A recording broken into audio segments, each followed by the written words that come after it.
A struggling single mom asked a stranger for a ride, and never imagined he was a millionaire CEO with a broken heart. On a stormy evening, the wind howled through the empty streets, scattering broken branches across the rain-slicked pavement. The dim glow of streetlights flickered, casting eerie reflections on the puddles that had formed along the sidewalks. Inside a sleek black car, Daniel sat in the back seat, his gaze fixed on the window as raindrops raced down the glass. The day's meetings had been grueling, filled with tense negotiations and critical decisions to salvage his company. His shoulders ached with the weight of responsibility, and his mind was a whirlwind of unresolved issues. As the car turned onto a quieter street, the driver suddenly braked, causing Daniel to jolt forward slightly. "What is it?" he asked, his voice tinged with irritation. The driver pointed ahead. "There's someone in the road." Daniel leaned forward, peering through the windshield. A woman stood in the middle of the street, drenched from head to toe, clutching a small child to her chest. She looked desperate, her eyes wide with fear and determination, as she tried to shield her child from the relentless downpour. The driver rolled down his window slightly. "Ma'am, you need to move. This is dangerous." "Please," the woman pleaded, her voice trembling. "I just need a ride, just a few blocks. My baby is cold and we have nowhere to go." Daniel observed the scene silently, his eyes narrowing as he took in the woman's disheveled appearance and the child's shivering form. The driver hesitated, then shook his head. "I'm sorry, but we can't help you. It's not safe." The woman's shoulders sagged and she looked down at her child, her lips quivering. Just as she turned to walk away, the rear door of the car opened. "Get in," Daniel said, his tone firm but calm. The woman looked up, startled. "What?" "I said, get in," he repeated, gesturing to the seat beside him. She hesitated for a moment, then quickly climbed into the car, holding her child tightly. The driver glanced at Daniel in the rearview mirror, eyebrows raised, but said nothing as he resumed driving. Inside the car, the woman sat tensely, her clothes soaked and clinging to her skin. The child nestled against her, eyes closed, seeking warmth and comfort. "Thank you," she whispered, her voice barely audible. Daniel nodded slightly, his gaze returning to the window. "Where are you headed?" "Just anywhere safe," she replied. "I don't have a place right now." He glanced at her, noting the bruises on her arms and the fear in her eyes. "What's your name?" "Emily," she said. "And this is my son, Noah." Daniel extended his hand. "Daniel." She shook his hand tentatively, her grip weak but sincere. The car continued through the rain-soaked streets, the silence between them filled only by the sound of the storm outside. Daniel studied Emily out of the corner of his eye, noting the exhaustion etched into her features and the protective way she held her child. After a few minutes, he spoke again.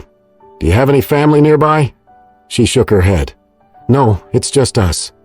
He considered this, then made a decision. "You're coming with me." Emily looked at him, confusion and apprehension in her eyes. "What do you mean?" "I have a guest house on my property. It's safe and it's dry. You can stay there until you figure things out." Tears welled up in her eyes, and she nodded gratefully. "Thank you. I don't know what to say." "No need to say anything," he replied. "Just take care of your son." As the car pulled into the driveway of Daniel's estate, the gates opened silently, revealing a sprawling property surrounded by tall trees. The main house loomed ahead, its lights glowing warmly against the dark sky. The driver parked near the guest house, and Daniel stepped out, holding an umbrella over Emily and Noah as they exited the car. He led them inside, showing them the small but comfortable space. "There's food in the kitchen, and the bathroom is stocked with essentials," he said. "Make yourselves at home." Emily looked around, her eyes wide with wonder and disbelief. "This is more than I could have ever hoped for. Thank you." Daniel offered a small smile. "Get some rest. We'll talk more in the morning." As he turned to leave, Noah reached out and touched Daniel's hand. "Thank you, mister." Daniel looked down at the boy, a flicker of emotion crossing his face. "You're welcome, Noah." He stepped out into the rain, the door closing softly behind him. Inside, Emily held her son close, tears streaming down her face as she whispered, "Maybe things are finally looking up." Outside, Daniel stood for a moment, the rain soaking his clothes as he stared into the darkness. Something about Emily and Noah had stirred something deep within him, something he hadn't felt in a long time. He took a deep breath, then walked back to the main house, his mind racing with thoughts of the unexpected encounter that had just changed the course of his life. The storm passed some time before dawn, leaving a silver mist hovering over the estate grounds. The guest house windows glowed faintly in the early light, and inside warmth finally returned to Emily's trembling limbs. She had barely slept, her body curled protectively around Noah as he dozed beside her on the small sofa. Despite the fatigue, something in her spirit had eased. For the first time in weeks, maybe months, she was not afraid of what the next hour might bring. Later that morning, Daniel returned to check on them. He stood in the doorway of the guest house for a long moment, observing the modest scene, Emily now dressed in a borrowed sweater from the housekeeper, gently spoon-feeding Noah some cereal, while humming a lullaby so quietly it was almost inaudible. There was a stillness to her movements, a grace not of wealth, but of endurance. "Would you consider staying here for a while?" Daniel asked after a pause. Emily turned, startled. I don't want to impose. You need stability, a safe place, and the house needs someone to help around. Cleaning, cooking, managing some day-to-day things. I can offer you that." She looked at him uncertainly, torn between pride and desperation. "You'd trust a stranger in your home?" "I've let one into my car," he said dryly. "The rest is a small leap." She smiled faintly. "Then yes, thank you. I'll work hard. I promise." And she did. Over the next several weeks, Emily settled into a rhythm. She woke early, helped the housekeeper with breakfast preparations, organized rooms, washed linens, and swept floors. Noah adjusted quickly, learning to play quietly in the garden, often under the watchful eye of Daniel's security team, who had been instructed to allow him free movement. Emily kept her distance from Daniel. She was respectful, quiet, never entering his office without knocking, never lingering longer than necessary. But Daniel noticed everything. The way she always folded napkins with perfect corners. The way she paused while vacuuming to pick up Noah's toys with a gentleness most people wouldn't bother with. The way she spoke to the houseplants as she watered them, as if they, too, needed reassurance. He found himself watching her more than he meant to. Once he saw her stand under the morning light filtering through the kitchen windows, eyes closed, just breathing. Another time, he saw her dance slowly in the hallway with Noah in her arms, swaying to music only they could hear. And then came the night he couldn't forget. It was nearly midnight. Daniel had been pacing in his study, unable to sleep, memories clawing at his chest as they did on particularly silent night. He decided to get some tea, anything to fill the silence. As he entered the kitchen, he stopped abruptly. Emily was there. The stove light cast a soft glow over the room. She was seated on the floor, back against a cabinet, her arm wrapped protectively around Noah, who was curled up on her lap beneath a thin blanket. She had fallen asleep sitting up, head tilted against the wall. Her free hand still cradled a half-folded cloth napkin. Daniel stepped forward quietly, crouching to pull the blanket higher over the child. He paused for a moment, his hand hovering just above the boy's cheek. Then his eyes shifted to Emily. Her hair had come loose, her lips parted in sleep, her expression peaceful but worn.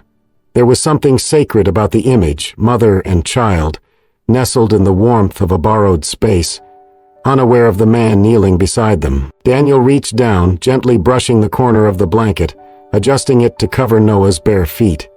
His fingers brushed against Emily's hand. She stirred, eyes fluttering open. Their eyes met. I didn't mean to fall asleep here," she whispered, quickly sitting up. "He had a bad dream and It's all right," Daniel said softly. He straightened up. "The kitchen's warm, it makes sense," Emily smiled faintly, brushing hair from her face. "I'll take him back." Daniel hesitated. "You can leave him here for now. Just make sure you rest too." As he turned to leave, he paused at the doorway and looked back. Her eyes were still on him, and in that quiet, flickering space between them, something shifted. Not spoken, not named, but deeply understood.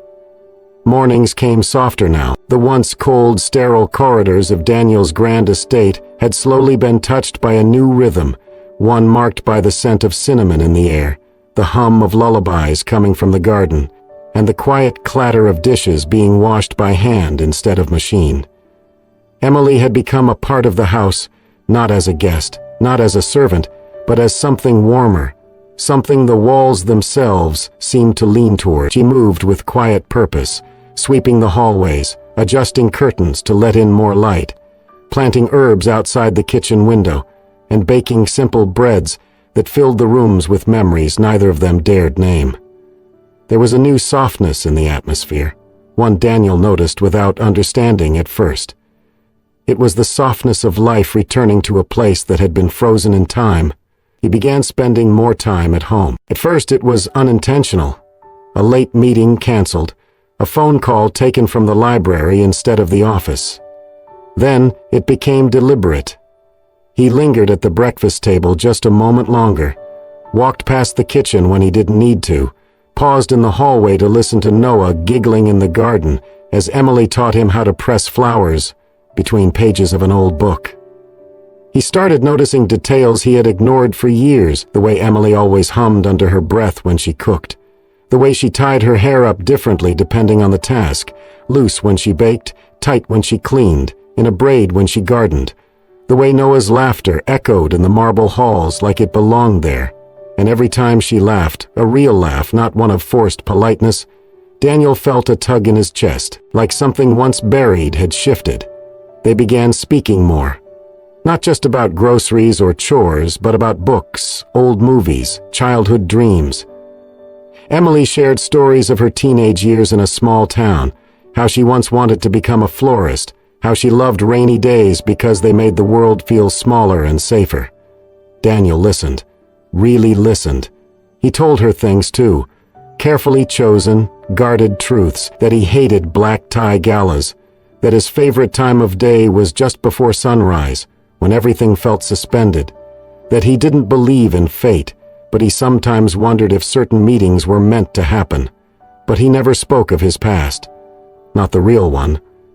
One afternoon, while Emily was tending the rose bushes behind the house and Daniel watched from the study window, he caught sight of Noah sitting cross-legged nearby, coloring a picture in the dirt with a stick. Emily looked up at her son and smiled, brushing a curl from his forehead, and Daniel felt something ache inside him, something almost like longing.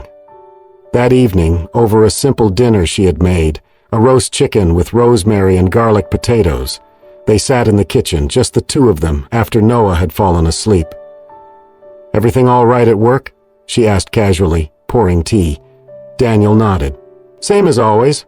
Numbers, meetings, headlines." Emily smiled.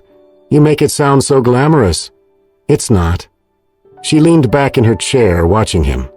"You know," she said after a moment, "from the outside you look like someone who has it all." Daniel raised an eyebrow. "And what does that mean?" "I mean," she hesitated, choosing her words, "the house, the cars, the company. You have more than most people can dream of." He said nothing, waiting. "But sometimes," she continued, softer now, "you look lonelier than I've ever felt. And I've had some very lonely days." Daniel didn't blink.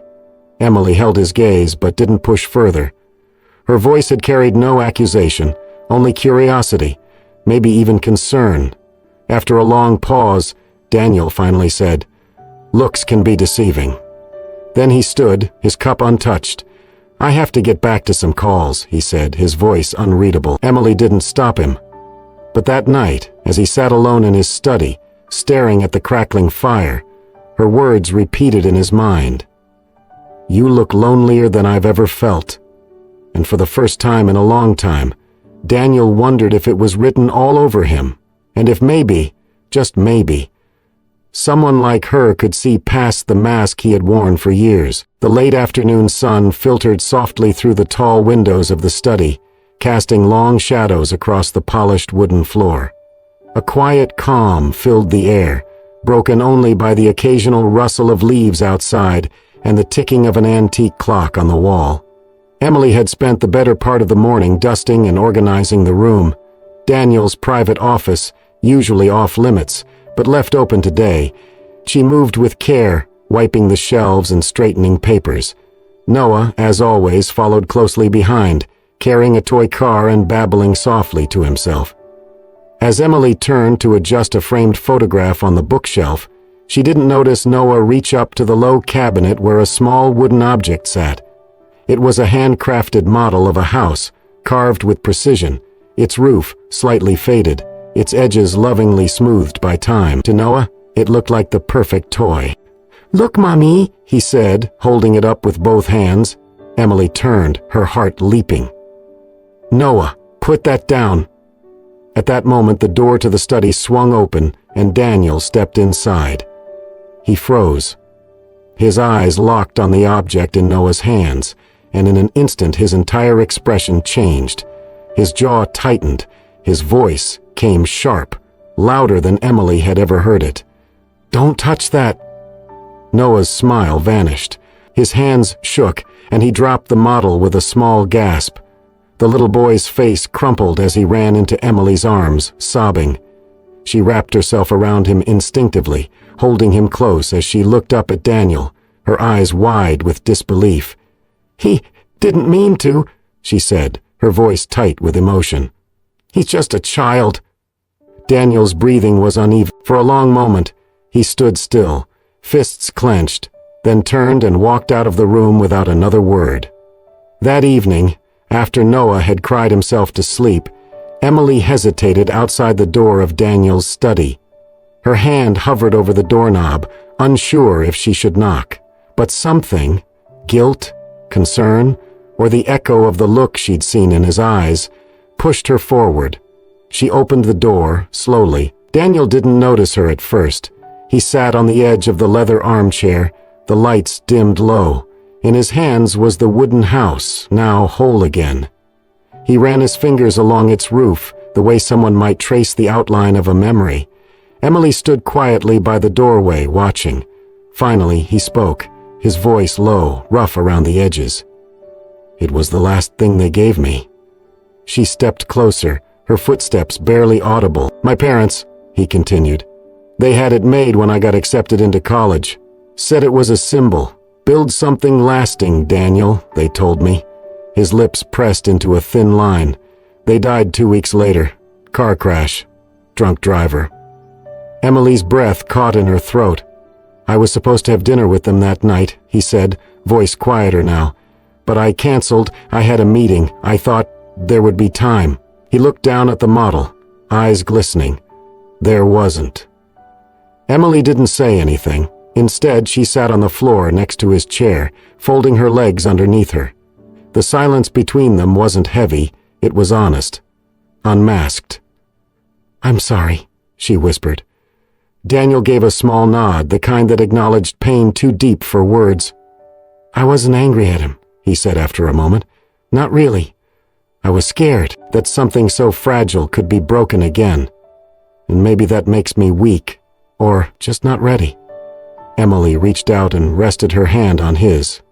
"It makes you human," she said gently. He turned to look at her, and for the first time since she'd met him, she saw a man no longer held together by pride or distance, but by memory and fear and a deep, aching need to hold on to something real. And in that moment, neither of them said anything more. They just sat together in the stillness, two people who had lost, who were slowly, silently learning what it meant to begin again. The days that followed that quiet night in the study moved with a kind of fragile grace. There were no confessions, no sweeping declarations, but the air between Daniel and Emily had changed. Their glances lingered a little longer, their silences held more meaning. Even Noah seemed to notice.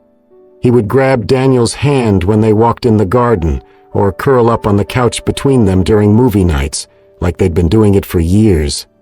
Daniel found himself smiling again, soft, involuntary smiles that crept in when Emily laughed, or when Noah proudly showed off a crayon drawing of their family. He didn't speak of the future. He didn't know how, but for the first time in years, he found peace in the present. Then came the knock at the gate. It was a Saturday afternoon. The house was quiet. Emily was in the kitchen baking banana bread with Noah while Daniel reviewed some files in his study. The intercom buzzed. The housekeeper answered, but her voice faltered. "Sir, there's a man asking for Miss Emily. Says he's family." Daniel frowned. "Did she say anyone was visiting?" "No, sir, but he's insistent." Daniel stepped to the security monitor. The screen flickered to reveal a man standing at the gate, unkempt, twitchy, with wild eyes and a clenched jaw. There was something immediately wrong about him. "I'll handle it," Daniel said.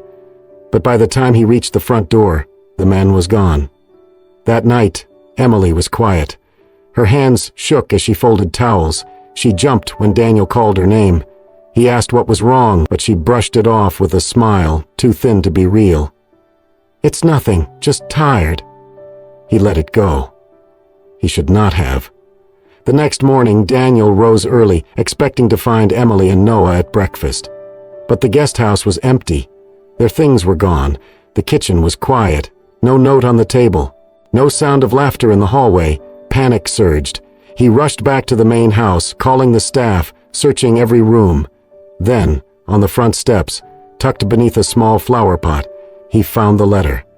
It was written in neat, hurried handwriting. "Daniel, thank you for everything. For the safety, the kindness, the hope you gave me when I had none. But my past has caught up, and I won't let it take away your peace.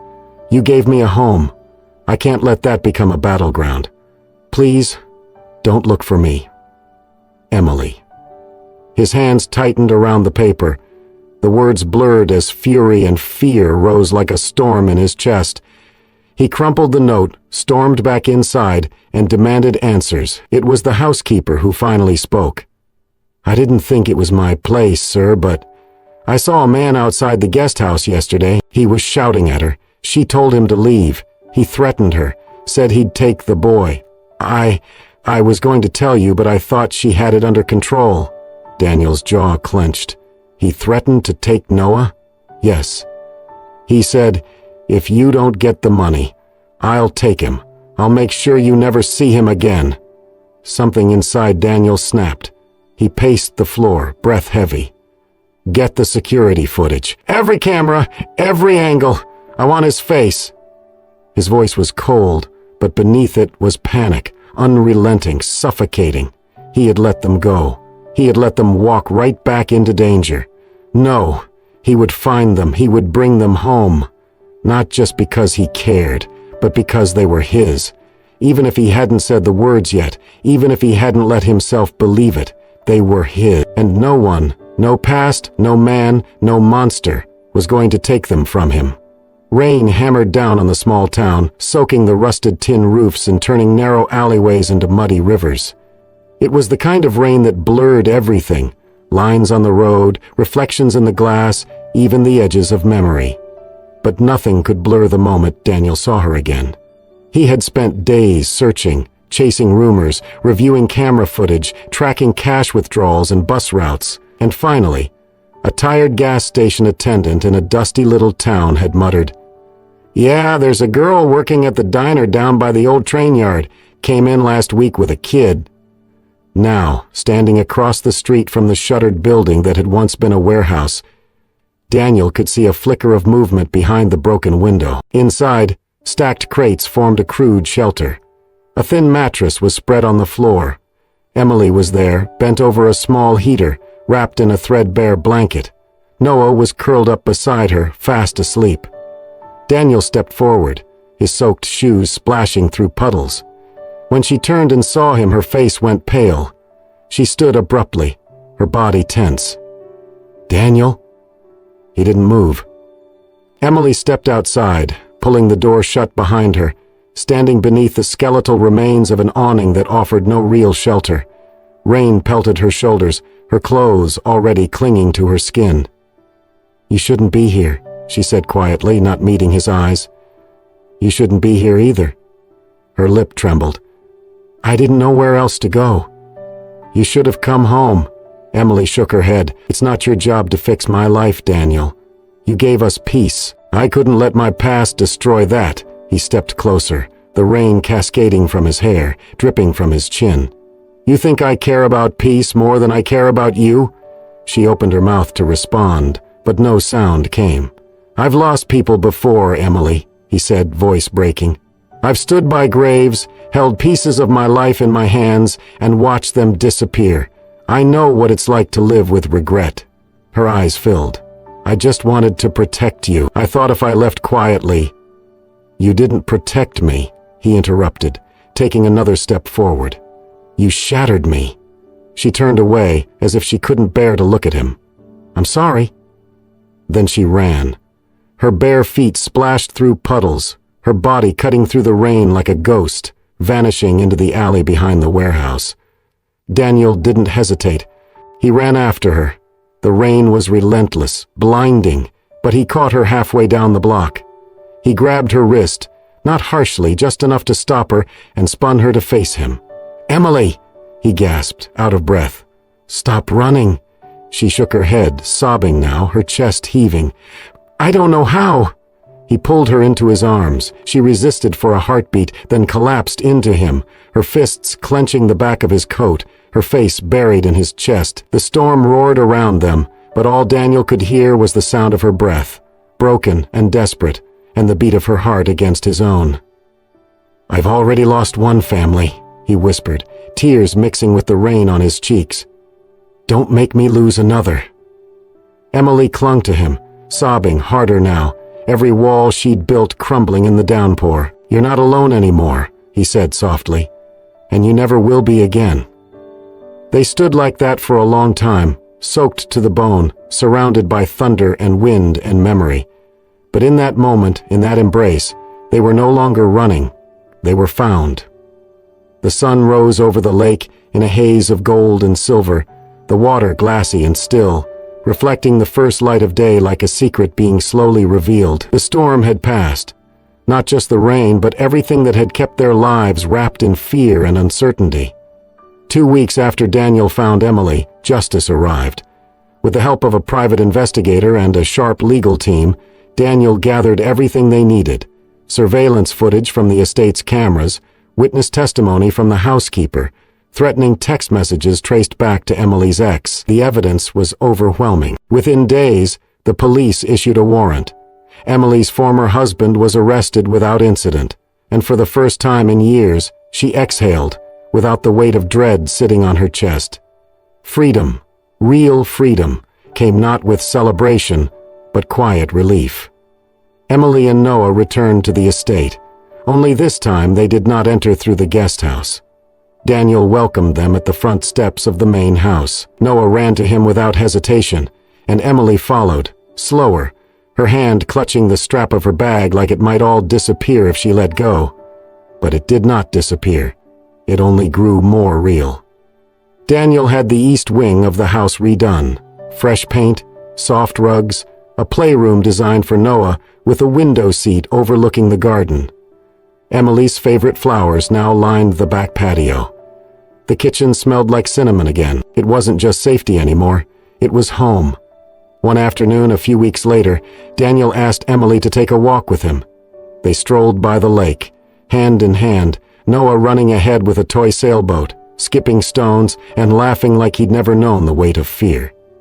The path curved around the water, leading to the same spot where Daniel had first opened up to her about his parents, where he had once sat alone, wishing for something more than silence. Now he stood at that very place again, only this time he wasn't alone. He turned to her. Emily smiled gently, her eyes searching his face. Why do I feel like you brought me here for more than just fresh air? Daniel didn't answer right away. Instead, he reached into his coat pocket and pulled out a small velvet box. Her breath caught. He opened it, revealing a simple gold ring with a delicate line of tiny diamonds. Nothing extravagant, just elegant, timeless, like her. I've had a lot of things in this life, Emily, he said quietly. Homes, power, wealth, but nothing has ever felt like mine until you and Noah walked through that storm and into my life. She said nothing, her hands covering her mouth, tears beginning to well in her eyes. "I don't just want to protect you," he continued. "I want to grow old with you. I want to build something that lasts, something my parents would have been proud of. I want to make a family, not out of obligation, but out of choice, out of love."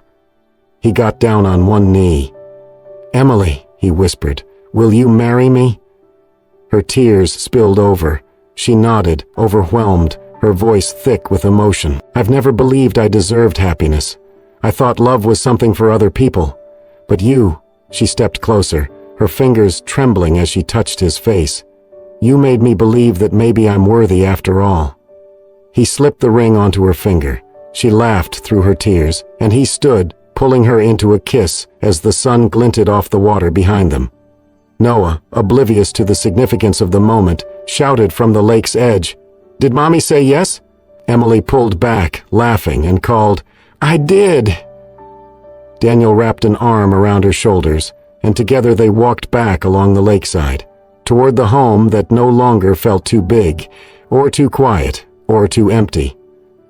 Because now it was full of life, full of family, full of love. The garden was quiet that afternoon, bathed in the soft golden warmth of the setting sun.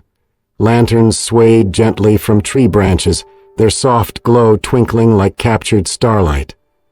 Rows of wooden chairs stood between flower beds in full bloom, their petals bright and open, as if they too were here to witness something sacred.